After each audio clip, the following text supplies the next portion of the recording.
baso no e wo se wo hweso wopomuden no bibia nso eye kama enti ene nso akwanya na ba se ANTEC HERBAL Center yenya won wo dandua yi mo na enuro ahodo wo adwama so de ye ebo ye nipadua no ohima akosua sechiwa ginadwa a wode eba bedisa enkomro ba ya mo ache ya me se bibia boko de yo wadom wadam ma yentie we jingo biloba ahaba Spanish jinko capsules wadam ma yentie we beda se ANTEC HERBAL Center ye enu papa e de apomuden ba na esan tu yare ase enti senyame ya wadom akọ bebi ade to eduro na se eduro bi wo ho a mensa ho esanse ye na se de afia di ka bodin no bosumi a yasimi ne na kakra wo yanimu no eye jinko biloba bosome bra wo behia e wa bra bompa ni se de nsuo ne toto awaba ene se de amafo ahonam tutu aba o mesasa bra ka ne ho no odofo mesra wo asesa bra duro aye siatika duro a ne bo nye den na wo benya e beboa watu yare na se Spanish Ginkgo capsules. Spanish Ginkgo capsules. Misi mi tu mira mi chiresie. Eti mi pesa uko internet so now search health benefits of Ginkgo biloba leaf. Odi edi nkomo ewia nya adaji nya ntoboase e yahodo bebrebe ni aboabo no ba kubu ho ma ya ne kama se de be obi akan obeti ase ya use scientific words akese bia enti 12 benefits of Ginkgo biloba leaf and you kan ya obeti ase ene mako dumienu ene abobbo so se eye wo nipaduam enti se ye de yeduo no mawo a edi adanse se anya hwe se nnuema dumienu eye 12 no nko ade eye wo nipaduam enu ntina de bia ya meni amanfo hia me ka kyerem setete na yenim de nkwa animu no yes na dro ba ko na se yare ahodo bebrewe ena bodi anya nsapa me yahunu se ade ba ko timi techema na ehun sunsuanso efre na yare no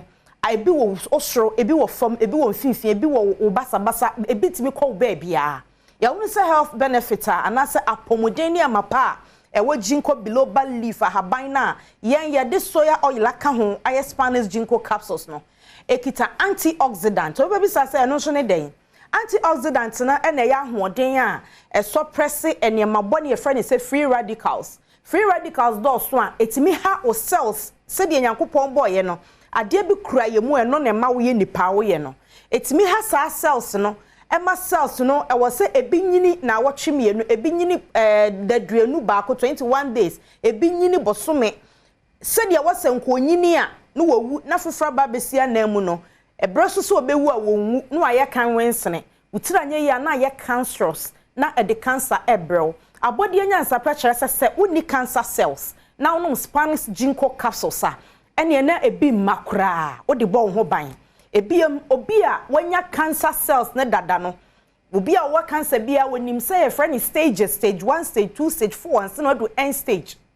yeah no de ka no hwe enye yie abodi anya nsapa kire se wonom Spanish Ginkgo capsules a it slow down the growth of cancer anya ne ya haban no nyankopon na ye ehwehwemu a me kenya ye ne ye eya brofo bi kra ye ni bebi omo wo na aye bebre ena omo de ato ho aye adanse amawo eti odofo Spanish Ginkgo capsules edro no kwa ba bi aton edro bia ne koto bi nenom ne beboa abọ wo ho ban adro na ho odin ewo mu no ebi nso boa adwen eda wutrim ene de anya refredro enti bomodin se obeto bi ama wakokora wabre wa wonya dementia ese na adru aba enti wo de man relax adwen no ebie memory nim emo kaya de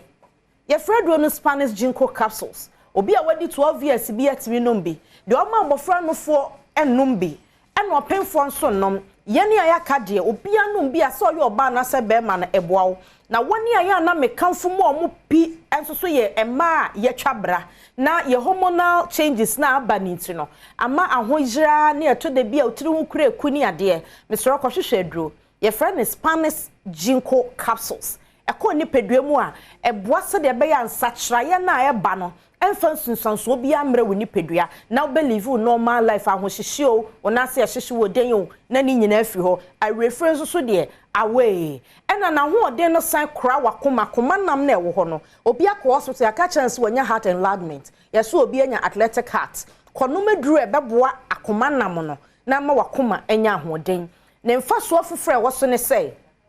ekita property se ma skin ye fem etibia na wo numaduro bi apasa wo twe wan hwe bewie na skin na sage na atia twom ebra uguso a wo twe no na wonnom Spanish ginkgo capsules na no kura owidi anim bia wawo o ma bofra no fo ebewie na wafunu nka akofom na so de wonsa bom se ye koba saa se de spring ahyemu no kotadro no ye friend Spanish ginkgo capsules ebe ma wo skin na ye fem ebe boa ama wa ankase wa ho ofe edimu na odofo yi ebia na asembe wo wutirim yawe bi unya doctor nka ne bedi nkomo ana wo bisa se esa we de ebetimi asame yawe ya na doctor etwewo ye number no podi ofre kra no wanfa record the audio message man wo WhatsApp so eye 0266 114111 0266 114111 ufre na wanya no a send the message obema umuaya ebeboa wo na shano so say yenu a yedi ho adanse wa bonten so na emiensa ya was Spanish garlic mixture sade body bad cholesterol tin nkan wo dwane ntem de ada wakoma ho o kidney ho o moja kwan mu emoja kwan no ho amia emoja kwan na mana ye hiahia anada emoja kwan mu amemu sie wonya yedre friend Spanish garlic mixture na no mo a enane no emede ahotoba afei bia wonam wa utumi so mu ayedu wonye kase o wonta de ekwo ekama enso fro stars kakra bia no wabre kotodre friend Spanish garlic mixture nenom ebema wo mu aye hahaha kama ebe na ne sade boni ayi toxins ne niam bi ewo mu a aye yade bro ya wanhwe ya dache ewa be hawo obi a wo ho asede owu se utifan ya wo ya se okon ya wo stay fa se hunhunu huye etode bi adasoro age se odo na pem ho anu asate unjanse na etin kura wate wanhwe ya de ebedi akira aba no ebe osuni amane koto Spanish garlic mixture drononom ebe bo ayi sa wo hawo a epepe so ba no afri honom afi kwa keta so awuntumi na me say me de me ba me pese o phone so ba mfaso o kobo health benefit of sleep na ayeda no kobo so mfaso na bisa ho se nti wuntumi nnai na sa mfaso no wonya na wonya ne opposite na ka wonna sen wa asasi so da na wo organs ne relax baby de ya mo aduane de atwetwe aduane mu ahoden de hwese moja bedi afurusane ni nyina anya adwuma kama sede beya wopomuden ebetimi agya ne naso nti enna ho hiapa obi na ma kakra na ne buafu nyina obo ntumi na eti ade ba che na adwe na ye bebre aye basa woni padua kra ntimi nyefe de bia no woni mamu na koto Spanish garlic mixture aso betimi ada ama hoden agina woni paduam esro ko ba bia ton weduro na ye yi mawa hwese ya kyerɛ ho se Spanish garlic mixture na yedro bi a beton so no yedo kode a ne komu fufu a yetro ANTEC HERBAL Center atwa ne ho ahia ato ho afodo nsa fato an ho a hu se ni nyina moso pepepe ya ne se yefro bibi embossment ntu do safa ho a hu se eye soronko besro hwe na obi amfa asorokwa anane wa chenchena afi Spanish garlic capsules eye garlic krogin a yatwe ye yusu nano technology se de nyankopon ka se garlic koyemu a enyo no sa pepepe na eye enframa mfaso ya nhata ya anwea enti ete se de wa fa raw garlic ato wonum na wowe me say woto aduro na ache me baako yi baako sei ne pai no mia no ne pai no o pai na obi obewre ho bia bebisa sa de wo yam garlic wo ha na pepepepepepe enti ko ni pedua mu nso ani ase ne wom ebe ma moja na di afrisane yie ebe hwese o moja emuduro no sa pepepe nete enframa dodo e wo se wom na akoma no pompe a wa amere no sa pepepe na aye enti nom natural blood thinner Spanish garlic capsules na mwase de beya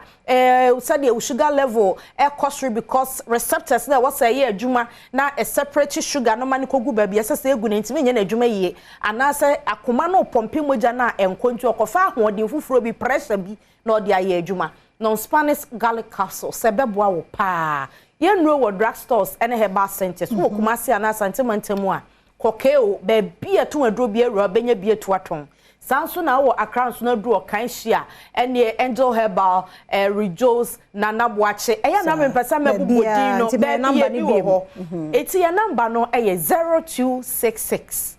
11 41 11 0266 11 41 11 ofre na wunya doctor send no WhatsApp message otia obema umuaisa na dweda so mu kra owo ho adaji mo yeda senti